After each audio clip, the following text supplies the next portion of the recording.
Friends, welcome back to my channel women self talk. और ये कैसे हैं आप सभी? आई होप आप सभी अच्छे हैं और अपना अपना ख्याल रख रहे हैं। तो इस चैनल पे हम बात करते हैं विमेन्स के हेल्थ से रिलेटेड टॉपिक्स पर। तो पिछली वीडियो में मैंने आपको बताया था कि सिजेरियन डिलीवरी होती है उससे क्या क्या नुकसान हो सकते हैं, और आज हम सिजेरियन डिलीवरी के और भी साइड इफेक्ट्स के बारे में बात करेंगे, क्योंकि पिछली बार हमने वो बातें बताई थी जो कोई नहीं बताता है, और आज हम उन बातों पर बात करेंगे जो कि लॉन्ग टर्म तक आपको नुकसान देती है। तो फ्रेंड्स, सिजेरियन डिलीवरी का ऑप्शन जो है बहुत अच्छा है, क्योंकि इससे मृत्यु दर जो है महिलाओं की कम हुई है, और इसीलिए इसको बढ़ावा भी ज्यादा दिया गया। यानी कि जो महिलाएं बहुत शारीरिक रूप से कमजोर है या नॉर्मल डिलीवरी नहीं करा सकती है, या फिर उनकी डिलीवरी टाइम पे कोई कॉम्प्लिकेशंस हो जाते हैं, तो ऐसे में महिला और बच्ची दोनों की जान को खतरा होता है, और इसी के लिए डॉक्टर सजेस्ट करते हैं सिजेरियन डिलीवरी।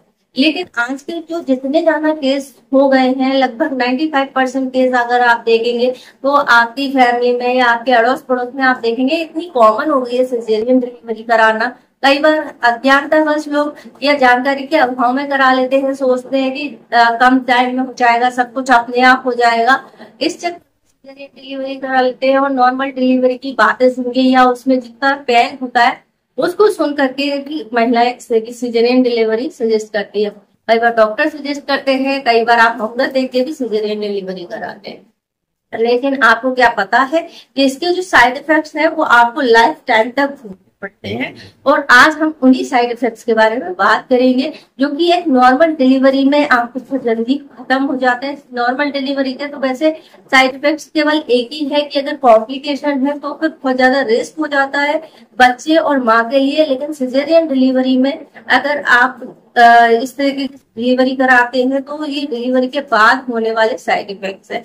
तो चलिए इसके बारे में जानते हैं कि जो सिजेरियन डिलीवरी है उससे लॉन्ग टर्म में आपको क्या क्या प्रॉब्लम। सिजेरियन डिलीवरी की अगर हम बात करें तो सबसे पहले आप नॉर्मली तौर पर देखेंगे कि जो बर्थ होता है वो नेचुरल तरीके से नहीं होता है, जिसके कारण से जो डिलीवरी के टाइम पर महिला का जो पेट काटा जाता है, तो जो कि देखने में बहुत आसान लगता है, रिकवरी में बहुत आसान लगता है, और लेकिन इसकी स्किन की 7 लेयर होती है जो कि काटी जाती है, और उसके बाद जो है बच्चे को बाहर निकाला जाता है। तो आपको क्या पता है कि जब हम टांके लगते हैं और जब डिलीवरी हो जाती है तो ऊपरी जो लेयर होती है वो रिपेयर हो जाती है, लेकिन हमारा जो मांस का हिस्सा होता है कभी रिपेयर नहीं होता है, और वो अंदरूनी तौर पर उस जगह पे स्कार बन जाते हैं, और ये स्कार जो है आगे जाके दिक्कत देते हैं।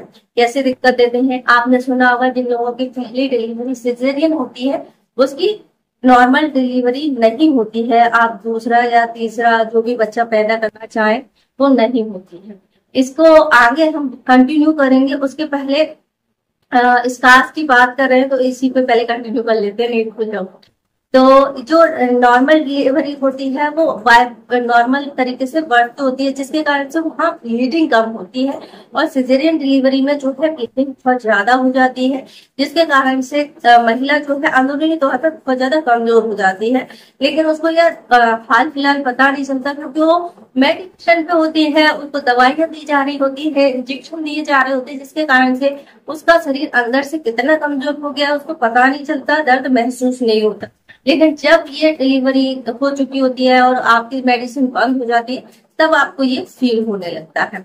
नेक्स्ट चीज होती है कि जो है डिलीवरी के बाद में जो है महिलाओं को रिकवरी में बहुत ज्यादा टाइम लगता है। ये आपको लगभग 3 महीने तक लग जाते हैं, कई बार महिलाओं को उससे ज्यादा भी टाइम लग जाता है, जबकि नॉर्मल डिलीवरी में रिकवरी बहुत जल्दी हो जाती है।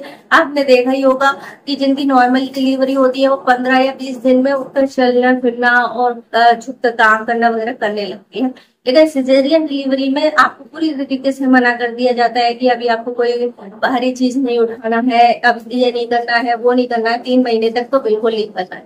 उसके अलावा नेक्स्ट उनको सजेस्ट किया जाता है कि अभी आपको दूसरा बेबी प्लान नहीं करना है। तो ये क्या होता है, जब आपका पहला बेबी हो रहा होता है उस टाइम पर आपकी फर्टिलिटी बहुत बूस्ट हो जाती है, और बहुत सारे केस ऐसे होते हैं कि 1 साल के अंदर ही आपको सेकंड बेबी आ जाता है।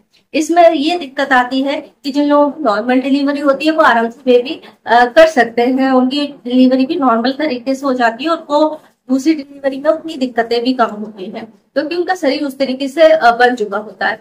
लेकिन जो सिजेरियन डिलीवरी होती है उनको सेकेंड डिलीवरी में बहुत ज्यादा दिक्कत होती है। पहला तो रिस्क ये होता है कि उनका अगर 1 साल के पहले ही बेबी कंसीव हो जाता है तो उनके टांगे खुलने का चांसेस ज्यादा रहते हैं, पेट में खिंचाव ज्यादा होता है, स्किन घिसती है, जिसके कारण से जहाँ कट लगा हुआ उस जगह पे टांगे खुलने के चांसेस ज्यादा होते हैं। पहला रिस्क तो यही होता है, इसलिए डॉक्टर मना कर देते हैं। दूसरा रिस्क ये होता है कि जो आपका गर्भाशय है और वहां पर कहीं स्कार बना हुआ है और बच्चा जब पूरा बड़ा हो जाता है, 9 महीने का हो जाता है और वो मूव कर रहा होता है, तो उसकी जो गर्भनाल है, तो जो कट लगा हुआ है वहां जाकर फंस जाती है, उसके बाहर निकल जाती है, या फिर वो उस जगह पे जाके बच्चा फंस जाता है, जिसके कारण से वो मूव नहीं करता। क्योंकि आपने देखा होगा अगर बड़ा चोट लगती है या टांके लगते हैं या बड़ा कहीं स्कार बनता है तो कुछ जगह उभरी हुई सी इस तरीके से आपको नजर आती है ना। तो इसी तरीके से हमारे गर्भाशय में भी होता है, तो बच्चा इसी कारण से मूव नहीं कर पाता, जिसे प्लेसेंटा प्रीविया या फिर प्लेसेंटा एब्रोशन कहते हैं, जिसके जो कि बहुत ज्यादा रिस्की कंडीशन होती है। अगर सर्जरी की भी जाती है तो बहुत ज्यादा ब्लीडिंग होती है। इसके अलावा बच्चे और माँ की जान को खतरा होता है, तो ये इसका सबसे बड़ा साइड इफेक्ट है। इसके अलावा अगर हम बात करें तो जो आपका गर्भाशय है, अगर आपकी सिजेरियन डिलीवरी है तो बहुत रिस्क रहते हैं कि अंदरूनी तौर पर आपको जो है नुकसान या इन्फेक्शन हो जाए। जैसे एंड्रोमाइट्रियोसिस के बारे में मैंने पहले भी कई बार बताया, जो कि एक बीमारी है और ये सिजेरियन डिलीवरी के दौरान भी हो सकता है, क्योंकि जो हमारे गर्भाशय की सेल्स होती हैं जो अंदर बनती रहती हैं और हर महीने पीरियड आते हैं, वो गर्भाशय के बाहर भी बन सकते हैं, क्योंकि वहाँ स्कार है या फिर कट लगा हुआ है तो सेल्स वहां भी ग्रोथ कर जाती है। तो ये एक बहुत ज्यादा खतरनाक कंडीशन बन जाती है सिजेरियन डिलीवरी में, जिनके बारे में कोई बात नहीं करता है। डॉक्टर भी आपको ये कभी नहीं बताते हैं, वो कहते हैं छोटा सा ऑपरेशन 15 मिनट होगा और आपका बच्चा और आप बिल्कुल ठीक होंगे। लेकिन जब ये केस बिगड़ते हैं तो बहुत ज्यादा बिगड़ जाते हैं। तो इसी कारण से हमेशा ये चीज जरूर बोलते हैं डॉक्टर कि अगर आपका पहले सिजेरियन हुआ है तो अभी दूसरा बेबी प्लान नहीं करना है, या दूसरा बेबी होगा तो उसको सिजेरियन ही करवाना है। तो उसके कारण यही होते हैं जो कि आपको बताए भी जाते हैं कि दूसरा बेबी नॉर्मल क्यों नहीं हो पाता सिजेरियन वालों का, उसका कारण यही होता है।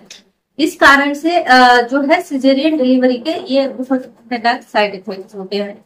इसके अलावा सिजेरियन डिलीवरी में महिलाएं जो है उनको एक और प्रॉब्लम आती है, वो होती है बैक पेन की। क्योंकि सिजेरियन डिलीवरी में महिलाओं को एनेस्थीसिया दिया जाता है, जो कि पहले भी दिया जाता था, अब उसका पैटर्न बदल गया है। तो कुछ महिलाओं को, जिस लोगों को आपकी रीढ़ की हड्डी में दिया जाता है, उनको लाइफ टाइम में ये पेन फील होता है। क्योंकि जब आप गर्भवती होती हैं इसके कारण से बॉडी में प्रेशर पड़ रहा होता है और आपका बॉडी पोस्चर बदल गया होता है, जिसके कारण से आपकी रीढ़ की हड्डी में थोड़ा सा गैप अलग तरीके से या शेप जो है अलग तरीके का हो जाता है और उसे नॉर्मल होने में टाइम ही नहीं मिलता है। क्योंकि एक के बाद एक आपकी प्रोसेस चलती रहती है।